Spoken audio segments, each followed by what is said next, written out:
everyone and welcome back to Waverly Reads. Today I am doing my October wrap up and this month I read 8 books. Last month I read 8 books. So in the mood of October I tried to read more of the fantasy side. I mean, I read fantasy all year round, but I tried to keep it in the zone of like Halloween and things that people would dress up for Halloween. I read all of these books. That's a very small pile, they're all very small books.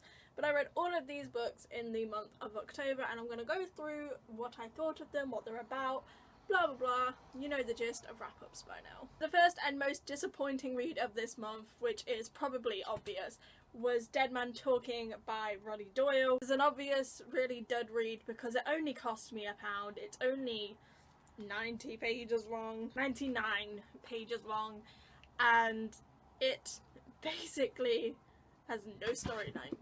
Midnight? The storyline this was supposed to follow is a man who hasn't seen his best friend in years due to an argument, and then he finds out that his best friend had died, and on the day of his funeral he sees him and talks to him, i.e. a ghost. What this actually follows is, I don't know, I can't explain it. It was stupid. Follows absolutely no storyline. The story goes nowhere and I really just like, I put this down and I was just like, what did I just read? So rating wise this got a 1.7. Not sure how it got a 1.7 to be honest, but it did. And enjoyability was probably a 0. I mean, I guess it can have like a 0.5 stars because it was really easy to read. Then again, it's only 97 pages long and the font is quite large. Moving on, the next book that I read this month is A Monster Calls by Patrick Ness. I have the illustrated guide. It's no, not the illustrated guide, the illustrated copy, and it is absolutely stunning. I genuinely love this book. Look of this book, it's amazing. I read it this year because now I actually know what the story is about. I felt like I could enjoy it a lot more, and I did. It's about this boy named Connor who has to face his fears, which is where this monster gets involved, and this monster is trying to help him face his fear of his mum's terminal illness. Not scary.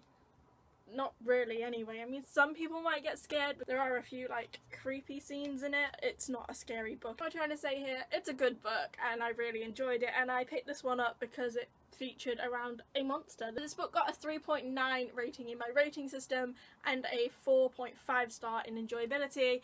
I love this story so much and I actually cried this time around, which I didn't the first time because I was just oblivious to everything going on the first time, apparently. The next book I read I actually started in September, and that was Throne of Glass by Sarah J Maas, which is why it's not along the lines of a horror book, thriller book, or, you know, it's just not a Halloween-y book. However, it has fairies in it and people dress up as fairies for Halloween, so I mean, it kind of has fairies in it. It has ghosts in it, so maybe it does. Little aspects of it does. This is a book that follows a girl named Selena, or Selena, however you want to say that. I personally say Selena, who is an assassin. She was caught years ago and taken to prison, basically, where she's worked as a slave. And then one day a prince shows up saying, hey, you can win your freedom in these games that my father is holding about assassins. You basically have to go up against other assassins, and if you win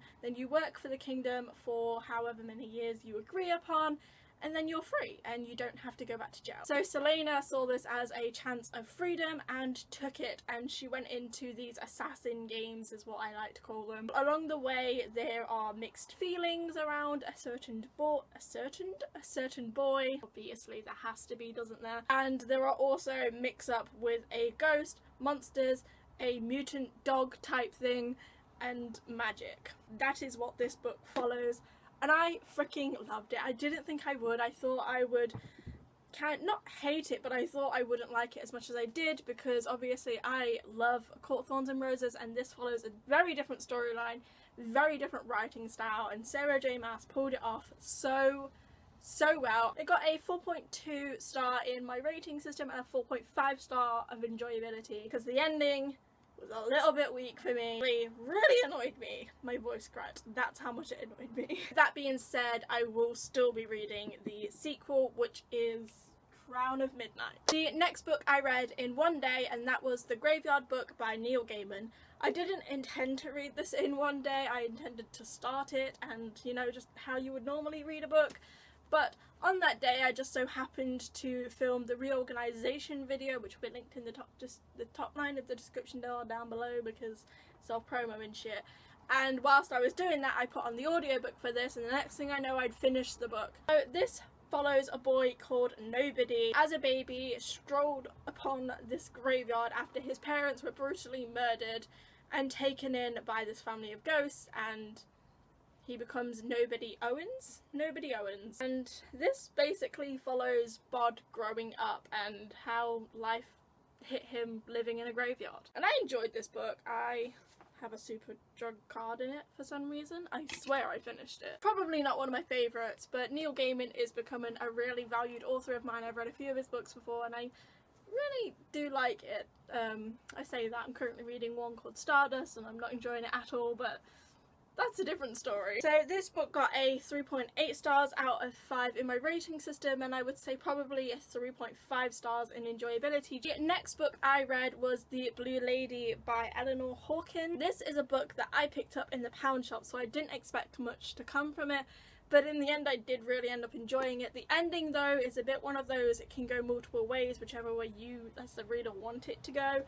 I've picked my way and that's the way it's staying in my brain. There is a sequel, but I'm probably not gonna ever read it. Basically, this follows a girl named Frankie who has moved into this all-girls school, boarding school type thing, where it is known to be haunted by the Blue Lady, and her friend is a bit of a weirdo and likes to do Ouija boards. Hello, same. And she just likes the dramatics. She is a very big dramatic person. So obviously she convinces Frankie to take part in a Ouija board, and it opens up this whole world of ghosts and people trying to kill them. I really enjoyed this book. It was a very quick, childish read, to be fair. It was obviously aimed for a younger audience than me, and it got a 4.1 star in my rating system and a 4 star in my enjoyability rating. Next book I read we do not speak about, and that is Carrie by Stephen King. This is appalling. It's an appalling book. I'm pretty sure you all know the story of Carrie, you know, a girl who has telekinesis powers and causes a lot of havoc at her prom. Yes, loved the story of Carrie. Hated this book. So much the story, just Stephen King's writing, and I know it's one of his first novels and I shouldn't judge him so harshly, but this book has really put me off. Got a 2.7 star in my rating system and probably like a 1 star in enjoyability, just because the bits where it was focused on Carrie, like the actual story, I enjoyed, but he tried to do something and it failed. Read it, you'll probably know what I'm saying, but I just didn't enjoy it. And the next 2 books I read are 2 of my favourite books, both rereads, and that is Trials of Death by Darren Shan and Tunnels of Blood by Darren Shan. These, among 2 others, are my favourite books in the Cirque du Freak saga. I wanted to read vampire books, but I didn't want to read Twilight, and I didn't want to read the whole well, I do want to read the whole Cirque du Freak. I just think that'd be a bit of a waste of my time. So I just picked up 2 of my favourites, and I kind of still want to pick up my other 2 favourites, but I picked these ones up. And if you don't know what this series saga is about, then it is about a boy named Darren who steals a vampire spider,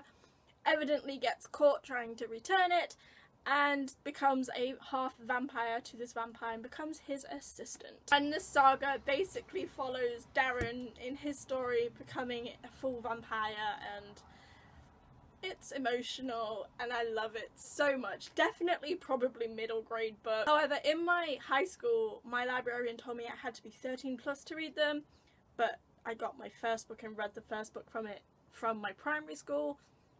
Doesn't make sense to me, but I'm pretty sure these are either really young adult or middle grade books. So yeah, there's these. I love these books so much and I would highly recommend them to anyone and everyone. Just go read them. They're great. They're really short. They're like 200 pages maximum. They vary from like 130 pages to 200 a piece. Yes, there are 12 of them, but in total 12 books coming to 2,000 pages really isn't that much or that big of a deal. Not biased, like, at all. These are all of the books I read in the month of October. It's quite a small pile, but there are quite a few books in it, so I guess that kind of makes it okay. I hope my reading comes back to me, because at the minute I'm just not enjoying anything I'm reading. I've just DNF'd a book and I'm thinking about DNFing the current book I'm reading, so it's just not a good time for me. I'm in a bit of a slump. These are the ones I read in this month, and that's what you're here for. I recommend most of these books. Maybe two that I wouldn't recommend, and that's Dead Men Talking and Carrie. If you enjoyed this video, please go ahead and give it a big thumbs up. Subscribe if you haven't already. I love you all so much, to infinity and beyond. Thank you for watching. I hope you enjoyed. My name is Waverly, and now I'm off to read. Bye!